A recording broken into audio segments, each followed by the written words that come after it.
What's up, everybody? From Gamezo, this is ICanGoPro, and you're watching another episode of GG Easy. And you guessed it, it's some more CoD talk. And this time we're going to wrap up the Toronto home series and talk about a bug that might break the game come championship time.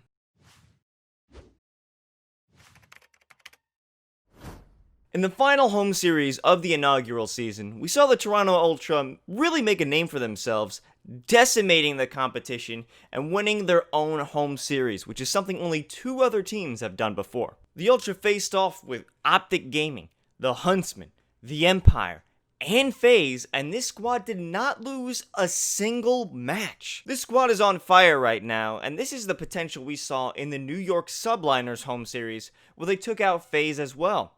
Now, they didn't win that series, but they did show some promise, and this weekend, they really showed us what they could do, beating all of these strong teams and pushing themselves up into 7th place, into the winner's bracket of CDL Champs. And before we get into CDL Champs, there is one thing we have to talk about, and that's the new start button glitch. Now, this glitch has been popping up in a lot of pro streamers' scrims lately, and the way that it works is when you die, while watching the kill cam, you hit the start button.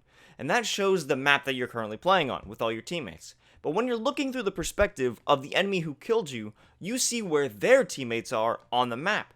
Which is a huge advantage over any team because you could call out exactly where the enemy is, move and kill them, and take whatever objective you need to do. Now, it's not confirmed whether or not this works on Search and Destroy yet, but either way, on respawns, this can be game breaking. And the biggest issue is that you'll never be able to know who is actually doing it. While the refs may be in the voice chat to hear the comms, players calling out locations isn't really something you could detect based off the start button glitch or just knowing where they are, knowing the callouts, knowing where you got shot from, knowing where the enemy team would normally be positioned by watching their VODs. And it's no surprise that teams would be exploiting this when it comes to the championships, because there's a lot of money on the line right now. First place gets $1.5 million.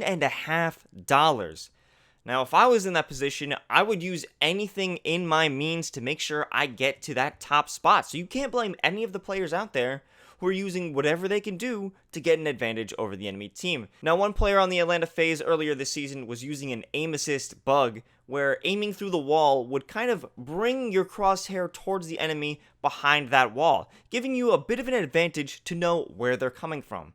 So you can imagine that these players, amongst everyone else in the league, is going to use this to their advantage as well. And why wouldn't they? Right now, in the bottom of the bracket, Seattle Surge, Paris Legion, Optic Gaming, and LA Gorillas, they're all competing in the loser's bracket.